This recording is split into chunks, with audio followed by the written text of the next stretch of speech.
Hola a todos, soy Javier Resines. Para aquellos que no me conozcáis, soy un periodista especializado en criptozoología y quería daros las gracias desde el principio por asistir a esta ponencia que tenemos o tener lugar aquí en este congreso. Y bueno, ya todos conocéis ya de qué vamos a hablar, está publicado y bueno, pues aparte de todo, yo siempre hablo de criptozoología, no sé de otra cosa, así que lo siento mucho. Pero hoy también vamos a hablar de criptozoología, pero desde una perspectiva un tanto distinta. Vamos a explicar un poco la relación que existe entre la criptozoología y la ufología. Vamos a estar durante los próximos minutos hablando de esta maravillosa, extraña y complicada relación que existe entre estas dos disciplinas y bueno, pues espero que sea de vuestro interés, de vuestro agrado y que juntos aprendamos mucho sobre estos dos fenómenos tan absolutamente dispares en principio entre sí, pero que veremos que tienen una gran conexión. Bien, os he comentado que voy a hablar de criptozoología. Yo, bueno, pues estoy especializado en esta materia, pero ¿qué es la criptozoología? Bien, vamos a explicarla un poco para aquellos que no conozcan mucho qué es esta materia. Bien, la criptozoología sería algo así como un estudio de aquellos animales que no están reconocidos por la ciencia oficial y que además de esto tienen, por así decirlo, un plus de misterio. Se trataría de animales supuestamente extinguidos o que proceden de épocas que no deberían ser la actual, que tienen un plus de misterio, por ejemplo, que tienen comportamientos extraños y que, por supuesto, pues nos hacen, pues de algún modo ir hacia atrás en el tiempo con las leyendas, mitos y una serie de acontecimientos que probablemente han estado junto a nosotros desde el inicio de los tiempos y que en el momento actual, pues un grupo de personas desde hace ya tiempo se ha dedicado a estudiar. Es decir, sería algo así como el estudio de aquellos animales no reconocidos por la ciencia oficial y que además tienen ese plus de misterio, ¿no? Ese extra, ¿no? Que es lo que realmente nos interesaría estudiar a los criptozoólogos, ¿no? Bien, como he dicho, la criptozoología nos acompaña desde siempre. Desde siempre ha habido interés por parte de las personas, de los investigadores, de los exploradores, en conocer todo lo que hay alrededor de la naturaleza, todo lo que se nos esconde de algún modo, ¿no? Y en este caso, por supuesto, también de la naturaleza de los animales, de las plantas también, ¿no? De todos los seres vivos que nos rodean. Uno de los pioneros en la época moderna, podemos decir que fue un zoólogo belga, Bernard Heuvelmans, que a mediados de los años 50 del siglo pasado publicó un libro en 1955 que es Tras la pista de las bestias desconocidas, que no tuvo mucho éxito editorial en su momento, pero sí que ha quedado como un referente para todos los estudiosos de la criptozoología. Es más, es un libro que a pesar de haber pasado 70 años desde su publicación, pues realmente aún no ha sido superado, ¿no? Es un libro vigente y actual. La criptozoología estudia una serie de criaturas, como he dicho, una serie de criaturas que las denominamos críptidos, por llamarlas de alguna manera. Son esas criaturas que estarían, esos animales, esos seres que estarían siendo objeto de estudio de la criptozoología. Y seguro que así dicho, no, a lo mejor no nos suena mucho, pero si os digo alguno de los nombres más conocidos dentro de la criptozoología, los vais a conocer seguro.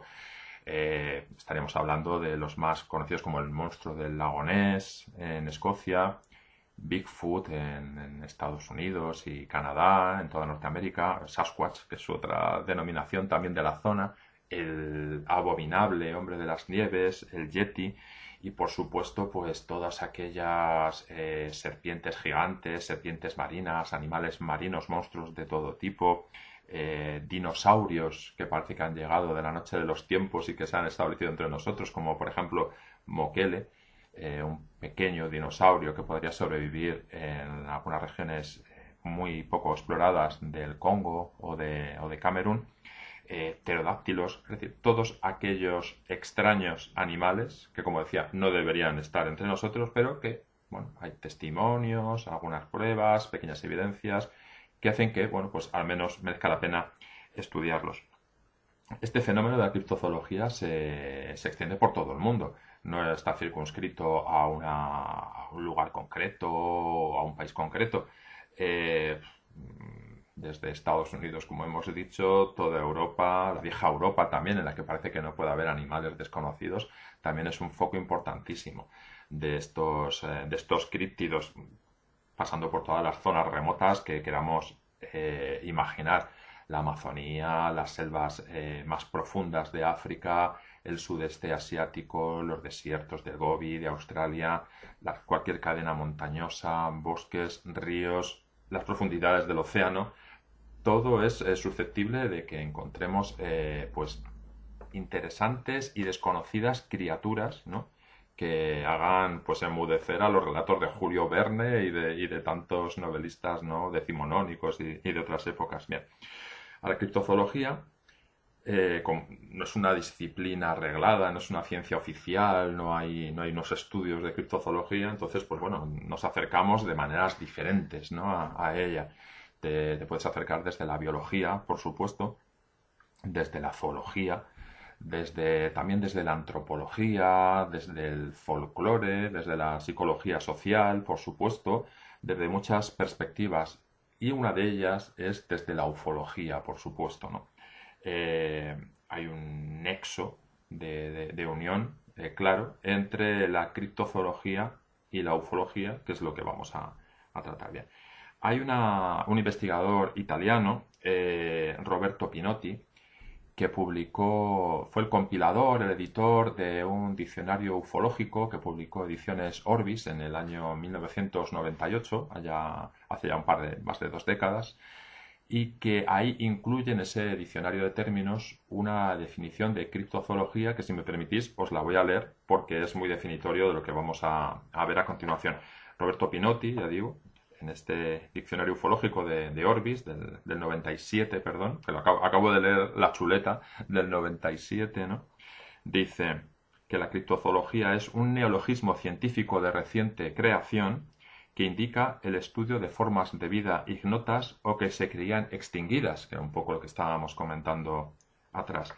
Dice que esta ciencia, esta pseudociencia, ha conferido potencial dignidad científica al estudio de criaturas que todavía hoy se consideran míticas. Y dice que algunos seres de procedencia y naturaleza desconocida, como por ejemplo, y ya vamos adelantando nombres, como el chupacabras o el Mothman, deberían ser objeto de estudio tanto por parte de los criptozoólogos como de los ufólogos por sus aparentes características parcialmente asociables con manifestaciones ufológicas.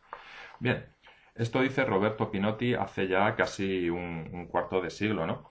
Y la definición pues es bastante didáctica en ese sentido. Bien, uno de los primeros investigadores, de los pioneros en establecer esta relación entre la criptozoología y el fenómeno ovni fue un conocido investigador, John Keel, que bueno, pues, estudió esta relación sobre todo con Bigfoots y Mothman, ¿no? Que son ya dos críptidos que hemos señalado en la definición de Pinotti, de Roberto Pinotti.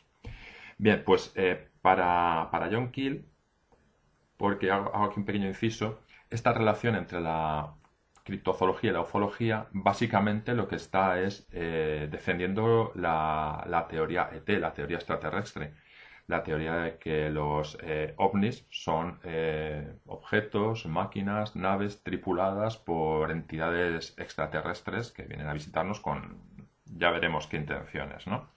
Desdeña esta relación pues otras teorías posibles, como es la teoría biológica, la de la biosférica, o también desdeña en gran parte la teoría bueno, pues por ejemplo, la de José Antonio Caravaca, la teoría del agente externo.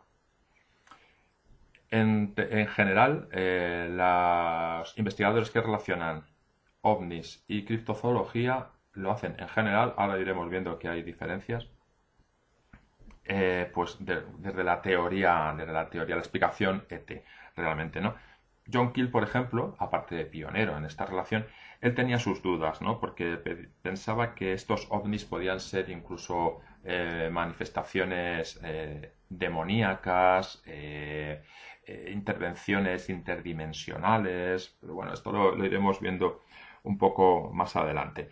La verdad es que el fenómeno, la relación que hay entre el fenómeno ovni y la criptozoología, aparte de lo que vamos a ver a continuación, que son estos críptidos que podrían manifestarse tanto en un lado como en otro, vamos a ver que hay una serie de manifestaciones asociadas a pues, reportes en los que aparecen algunos de estos críptidos, mientras se producen manifestaciones ovnis en el cielo, es decir, al tiempo que están siendo vistas por testigos estas criaturas actuando en tierra, al tiempo se están produciendo en el mismo momento estas manifestaciones de luces y de algo más todavía, porque veremos también algunos casos en los que hay máquinas por medio, hay interacción con tripulantes, incluso parecería que estos seres, estas criaturas, estos críptidos, formarían parte de estas tripulaciones de los ovnis. Vamos a ver algunos casos después. Pero lo que también me gustaría señalar es que en el fenómeno criptozoológico se producen algunas manifestaciones que también existen en el fenómeno ufológico. Vamos a ver algunas de ellas, vamos a desgranarlas brevemente. Una de ellas, muy curiosa, es la aparición de hombres de negro. Los típicos hombres de negro que llevan apareciendo décadas tras los testigos del fenómeno ovni también se dejan ver en cuanto a testigos de fenómenos criptozoológicos que han tenido relación también con objetos voladores, objetos luminosos. Es decir, en este nexo de unión que estamos diciendo del fenómeno ovni y de la criptozoología. Hombres de negro con sus extrañas particularidades, con ese surrealismo con el que siempre suelen aparecer en las escenas de los avistamientos o de los encuentros, se producen también en el fenómeno criptozoológico relacionado con el fenómeno ovni. Episodios de visitantes de dormitorio, típicos también en el fenómeno ovni, se producen también en la criptozoología, en esos seres que han tenido encuentros con criaturas pues, críptidas que están relacionadas con platillos voladores y todos estos testimonios que van por ese camino. También en esta relación entre la criptozoología y el fenómeno ovni hay casos de pérdida de tiempo.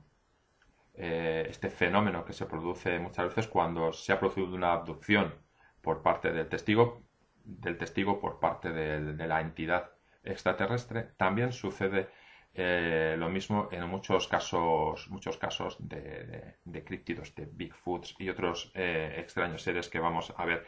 Y por supuesto, claro, como no podía ser de otra manera, también se producen muchos de estos recuerdos bajo hipnosis clínica, pues sometiendo a los individuos que han tenido esta pérdida de tiempo, estos lapsos que no, en cuanto a la línea temporal del suceso que están narrando, lo han perdido en su mente, pues también la hipnosis, igual que sucede en muchos casos de testigos ovni, está siendo interesante para sacar a la luz lo que estos testigos de un fenómeno criptozoológico pueden aportar. Bien, básicamente la relación que existe entre criptozoología y ufología se basa en tres criaturas. Una sería el Mothman, que ya hemos comentado. Otra sería Bigfoot, del que también hemos dado una pequeña pincelada.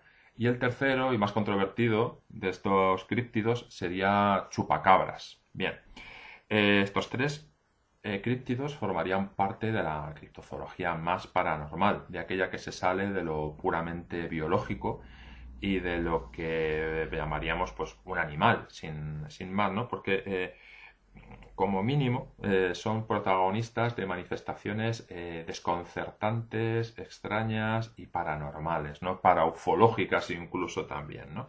Así que si os parece, vamos a desgranar un poco la relación que existe, bajo mi punto de vista al menos, entre estas tres criaturas y el fenómeno ufológico. Recordamos, Mothman, Bigfoot y Chupacabras. Vamos a empezar por Mothman, para esto voy a dar un traguito de agua,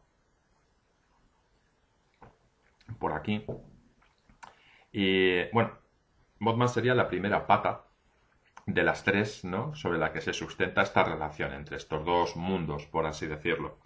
¿Qué es Mothman? Bien, seguro que muchos ya lo tenemos en la cabeza.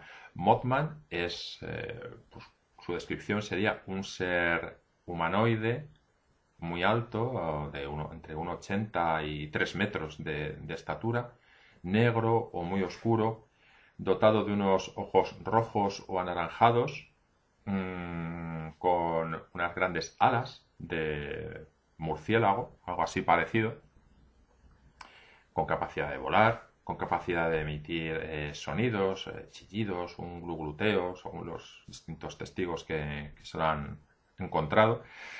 Sería un ser aparentemente con algunas habilidades hipnóticas, telepáticas, y que desde siempre, o en muchas ocasiones, ha sido señalado como un heraldo o un augur de algo catastrófico, bueno, pues de manifestaciones malignas, ¿no? Algo así como un ser demoníaco también, ¿no? En algún modo. Bien.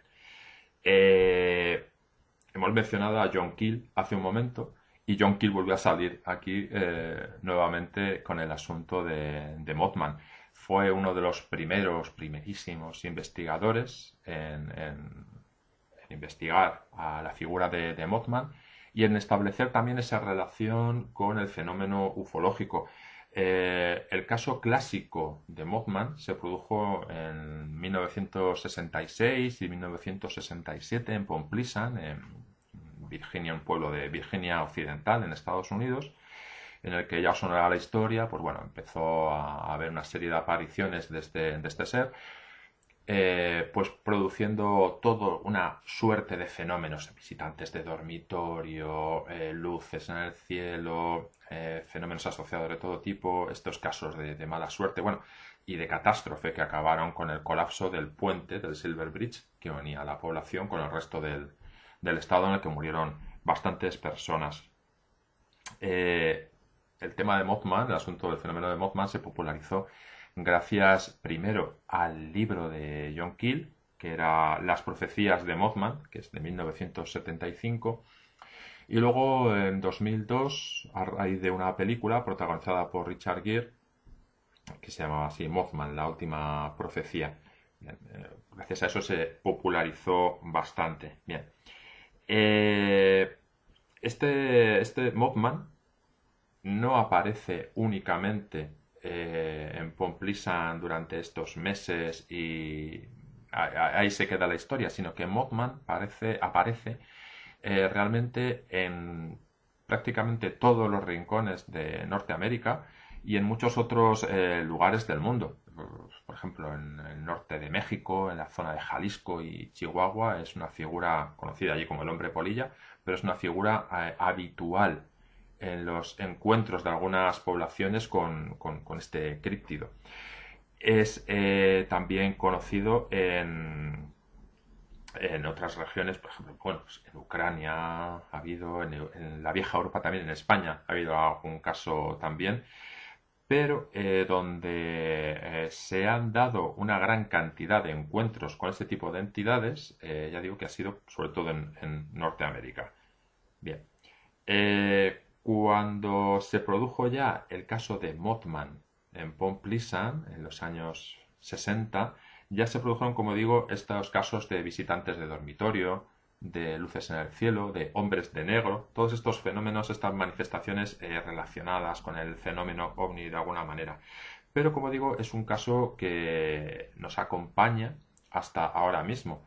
Y en la actualidad hay un caso de Mothman, por así llamarlo, Mothman, porque la entidad es idéntica, si no muy similar, que se está produciendo actualmente en Chicago y que es muy interesante desgranar un poco para ver también esta relación existente entre, en este caso, Mothman y el fenómeno ovni. Bien, el Mothman de Chicago, o fantasma de Chicago, como también se le conoce, es un caso que se viene produciendo desde el punto de vista más conocido por los investigadores o por los seguidores de la criptozoología, al menos desde el año 2000, aunque aún hay casos anteriores en los años 70 y 80 también salpicados, pero desde el año 2000, desde el verano del año 2000, se está produciendo una gran cantidad de encuentros con entidades tipo Mothman en Chicago, sobre todo en la conurbación, en los suburbios de Chicago, en la zona del lago Michigan. El lago Michigan baña las costas de Chicago. Chicago está situado al suroeste del lago Michigan. Y, y en poblaciones de todo Indiana, de todo el estado de Indiana y de Illinois también, se están produciendo, en Gary, por ejemplo, gran cantidad de encuentros. Bueno, podríamos citar que desde el año 2017, que realmente es cuando ha habido un boom de estos casos, hasta la actualidad, es decir, prácticamente 5 años, estamos hablando de más de 200 casos de encuentros, de testimonios con este Mothman de Chicago. Esto ha producido literalmente miles de testigos, porque algunos de los casos, por ejemplo, un caso que hubo en un observatorio, en el parque del observatorio Adler de las afueras de Chicago, es un sitio muy concurrido, de ocio, de picnic, y la gente de paseo. Pues en algunos avistamientos, que ha habido 2 o 3 en este parque, ha habido literalmente centenares de testigos de este Mothman. Ha habido incluso alguna fotografía mala, como siempre sucede en criptozoología y en casi todos estos, las ciencias de frontera, ¿no?, relacionadas con el misterio, alguna mala fotografía, alguna mala grabación. Pero Mothman sigue produciendo avistamientos, encuentros y últimamente, sobre todo en la zona del aeropuerto internacional O'Hare y, como digo, en Gary, en Indiana. Es una población situada a no muchos kilómetros. Pero bien, este Mothman es prácticamente igual, como digo, al Mothman original de Pond Pleasant.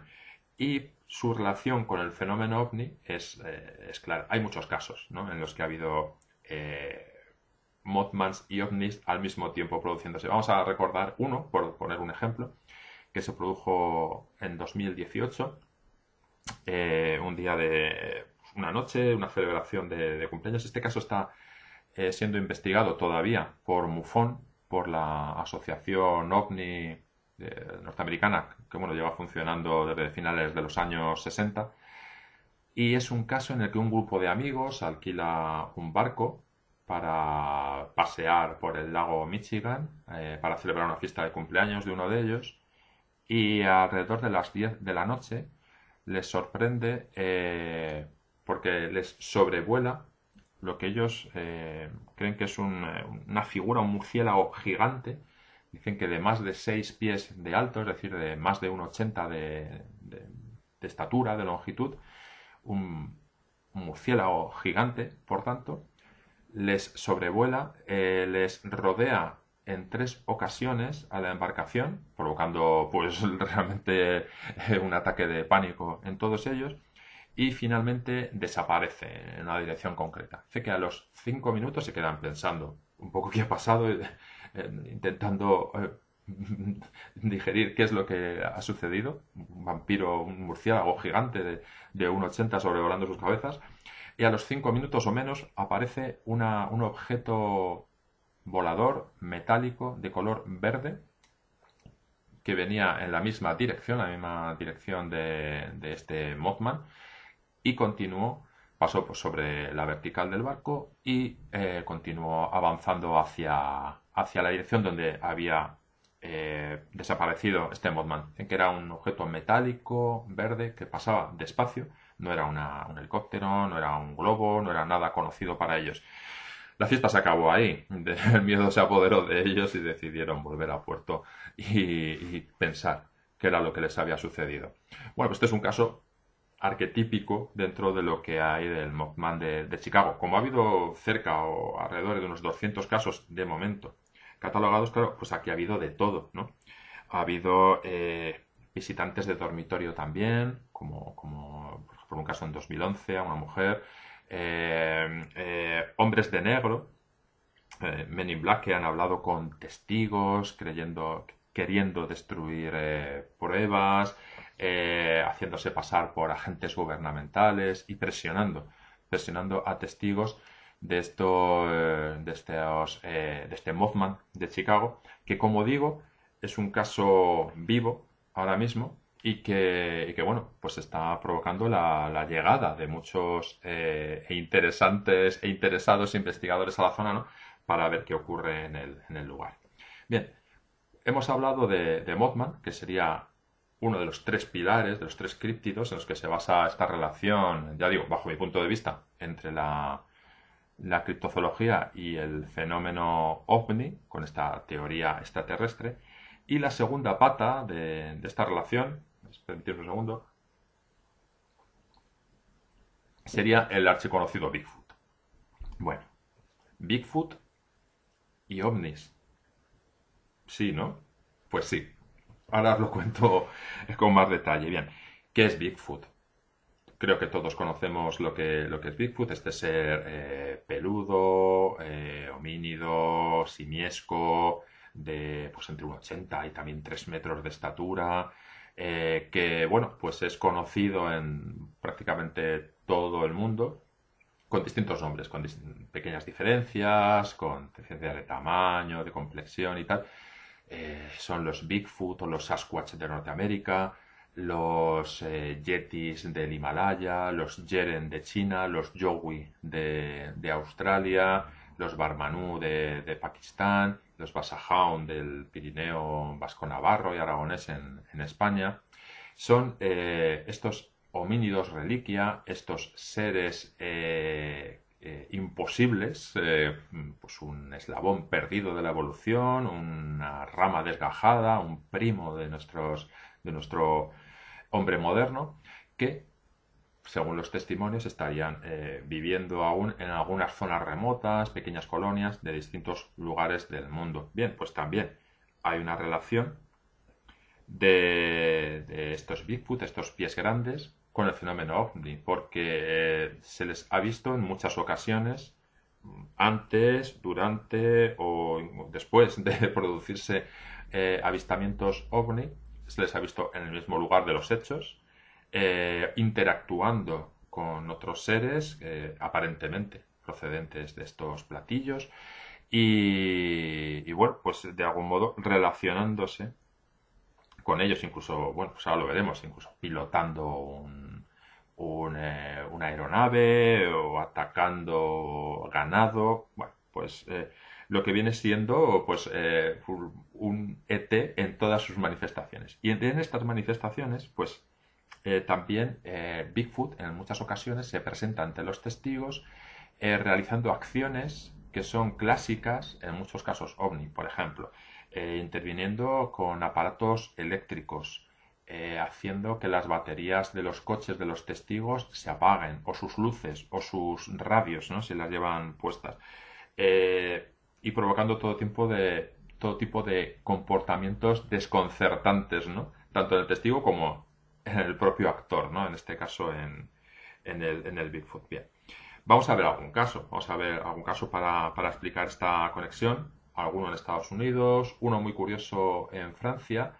Y vamos a empezar por uno de los de Estados Unidos, que se produjo en 1973 en Pensilvania, en el que, bueno, pues en una granja ven el hijo del granjero, un chico ya de 22 años, con un par de niños más pequeños, ven cómo desciende una gran bola luminosa de color naranja rojizo en su campo, y de esta bola, pues parecen descender, o aparecen al lado al menos, dos criaturas simiescas de gran tamaño, una más grande que la otra, y que bueno, empiezan a avanzar, eran dos Bigfoot, avanzando hacia este trío, Stephen, de 22 años, y sus dos acompañantes. Tenían 10 años aproximadamente, ¿no? Al ver el peligro, Stephen dispara sobre estas criaturas que siguen avanzando, sin más, y decide disparar sobre la cabeza de una de ellas que era más grande que la otra, parecía más imponente, y entonces lo que consigue Stephen con estos disparos es hacer que paren el avance de estos Bigfoot.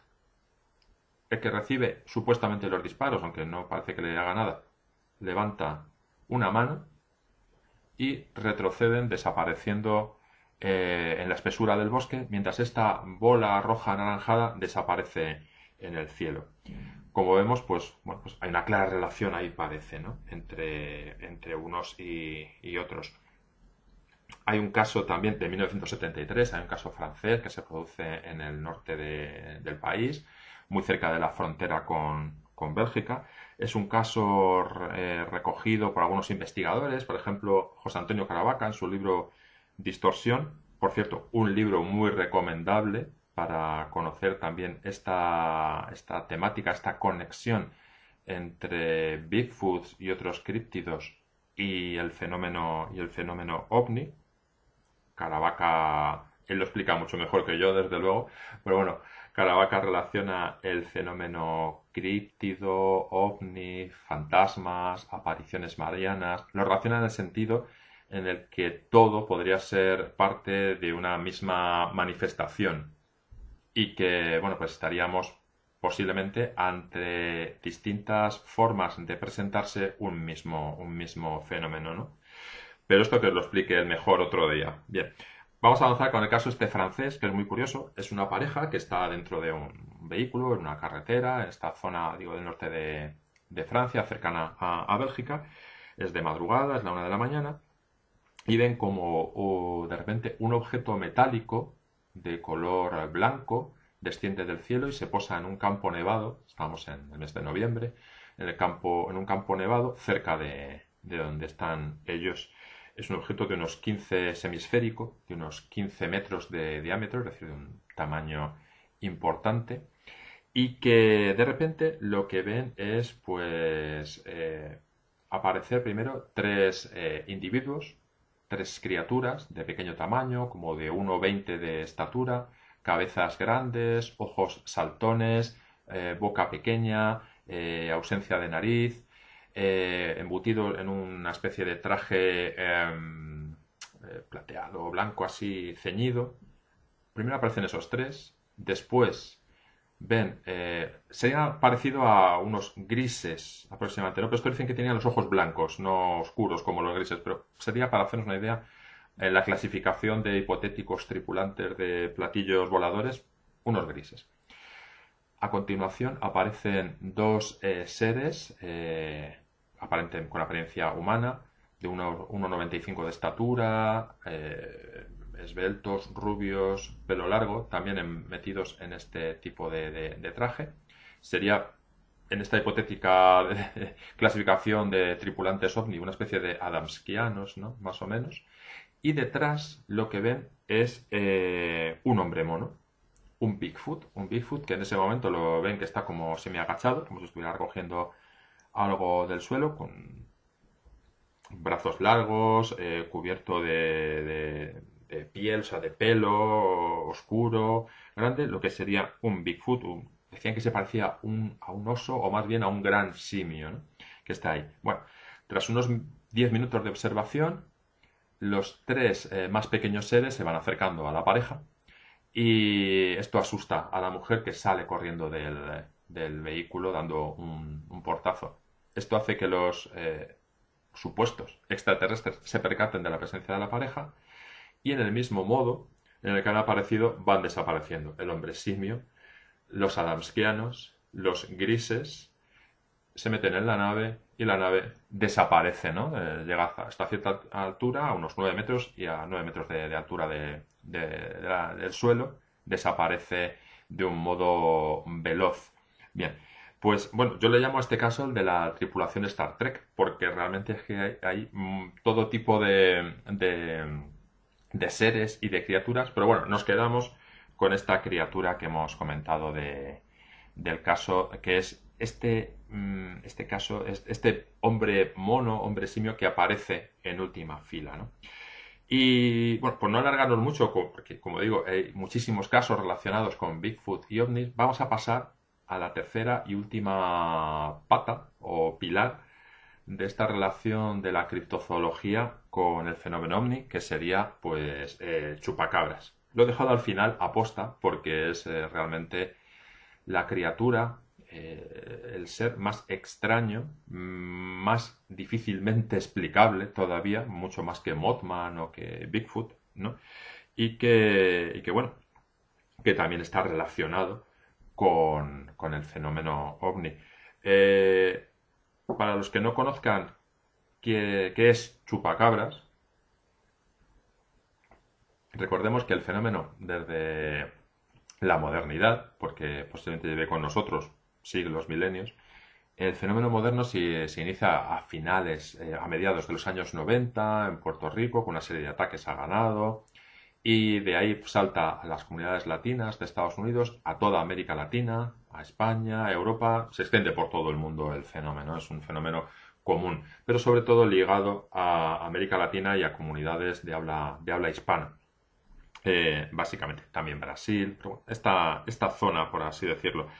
Eh, Ahí también se dan manifestaciones de hombres de negro, de luces en el cielo, encuentros o contactos con entidades posiblemente extraterrestres, naves voladoras. Bien, hay un caso, por ejemplo, en España, que es un caso además bastante pionero dentro del mundo del chupacabras, que es el conocido como el de la matanza de Taco, que sucedió en Taco, en Tenerife, en el año 1979, en el que hubo una serie durante varios meses de ataques de una supuesta entidad. Allí la llamaban el bicho porque la habían conseguido ver algunos testigos y era un ser, bueno, pues bípedo, peludo, con garras.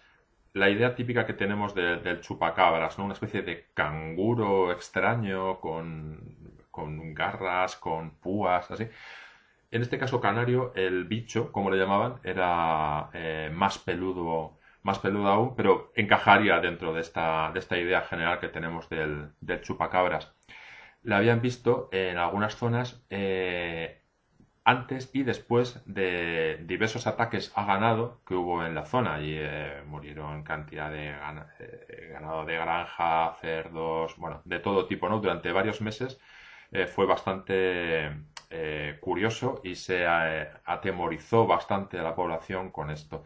Porque además la intervención de las fuerzas de seguridad en ese momento de la policía tampoco ayudó mucho a disipar el miedo que había en la zona. Sobre todo cuando en una conferencia de prensa dieron por sentado y por seguro que al tiempo que se producían algunos de estos, no todos, algunos de estos ataques a ganado en tierra, se estaban viendo luces extrañas con evoluciones extrañas en el cielo, lo que provocó el inmediato interés de los ufólogos, ¿no? para mirar hacia este rincón de Canarias e intentar dar una explicación, una relación ufológica entre la presencia de esta criatura o criaturas que mataba al ganado de esta forma que hace el chupacabras, además, ¿no?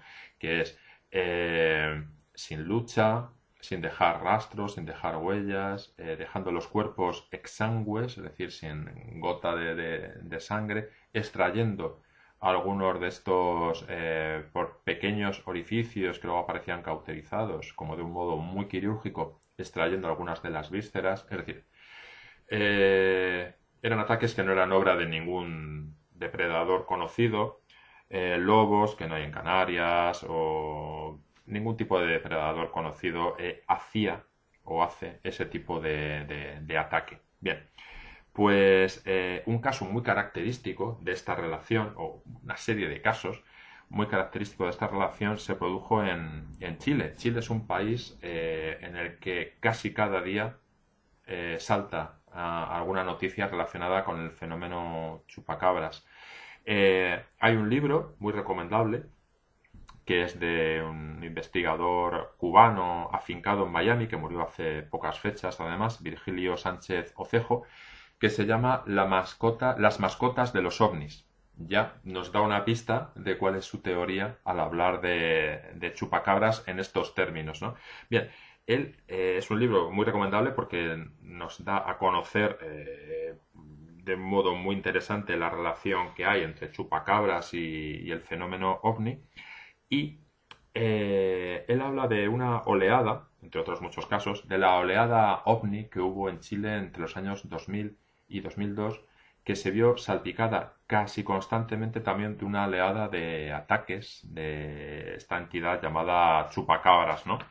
En total, eh, Virgilio Sánchez Ocejo y su equipo recopilaron más de 105 lugares que fueron atacados por este supuesto chupacabras y en los que hubo de todo, claro. Hubo luces en el cielo, hubo huellas extrañas, hubo análisis de ADN, de pelos de un mamífero sin identificar, no se pudo lograr identificar que había atacado en este caso a un animal, a un gato doméstico. Hombres de negro que querían llevarse los cuerpos de algunos de estos animales atacados, hombres de negro que hablaban español con acento mexicano, curiosamente, decían algunos de los testigos, y hubo mucho miedo por parte de los pobladores y de los granjeros locales. Incluso hubo un bombardeo de un supuesto nido de chupacabras por parte de la Fuerza Aérea Chilena que produjo un grave incidente diplomático con la vecina Bolivia. Todo esto está muy bien contado, por si queréis, es fácil de encontrar el libro de Virgilio y os vais a sorprender mucho de tantos casos relacionados con chupacabras y ovnis, ¿no? Interactuando con luces, interactuando con lo que parecen ser máquinas, naves voladoras. Pero me quería quedar con una curiosidad de todo lo que sucedió, bueno, lo que ha sucedido en Chile durante tantos años, no solo en esta oleada, sino que una curiosidad. En el museo de la ciudad de María Elena, que es una ciudad que está en la región de Antofagasta, cerca de Calama, hay una vitrina, hay una vitrina que pone con un título que pone Las ofrendas del desierto. Bien, pues ahí explica que los antiguos indios de Atacama, atacameños, hacían ofrendas, además de ofrendas cerámicas, ofrendas de animales a sus dioses. Bien, los dioses les devolvían los animales ofrecidos sin sangre. Curioso, ¿verdad? ¿No?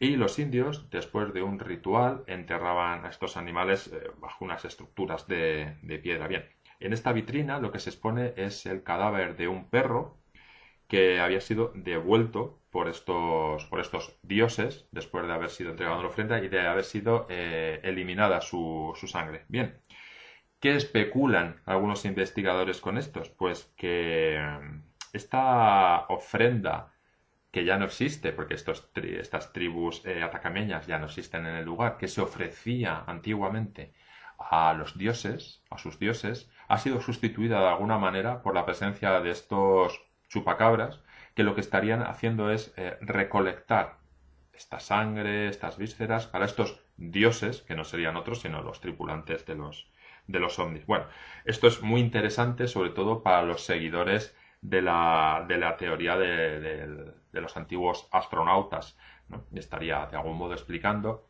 la presencia de un modo legendario, mitológico, de bueno, pues, antiguos visitantes a nuestro planeta miles de años atrás.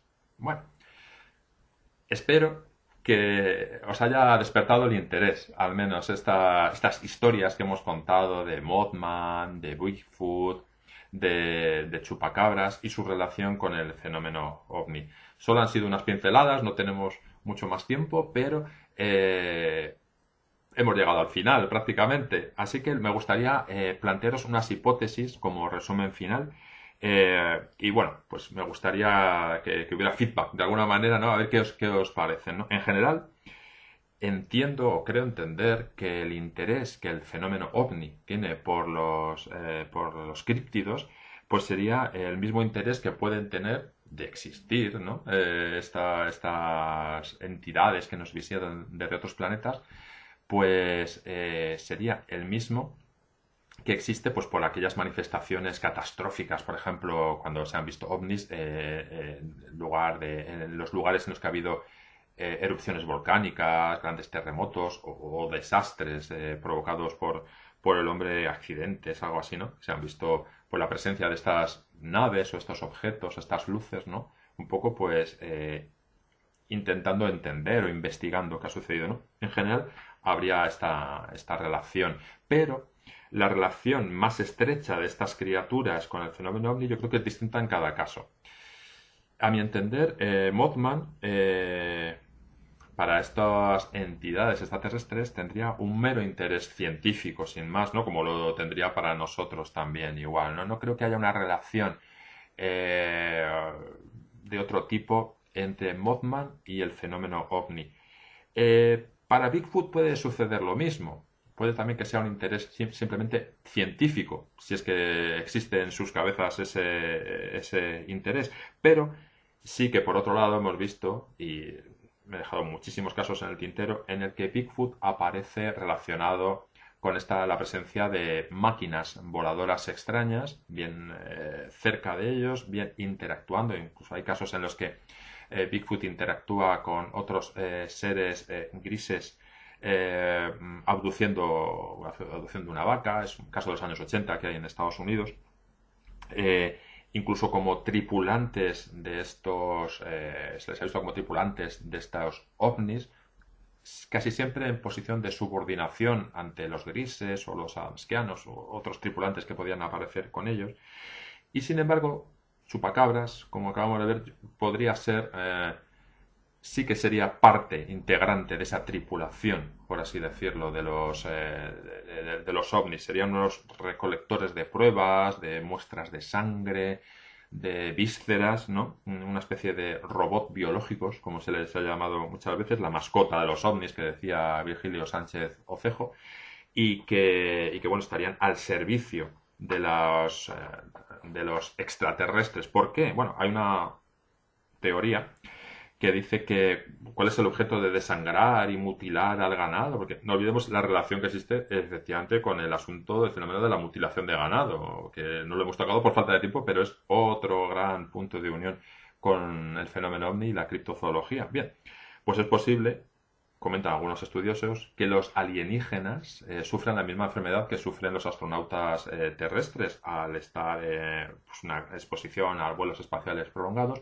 una pérdida de glóbulos rojos. Debido a la alta oxigenación, pues se producen menos glóbulos rojos y tienen esa carencia. Bueno, es una teoría que dejamos ahí, ¿no? Para pensar un poco sobre ella. Bien, pues como hemos visto, y ya, amigos, ya llegamos al final, existe una complicada y curiosa relación entre la criptozoología, entre algunos de sus críptidos, y el fenómeno ovni.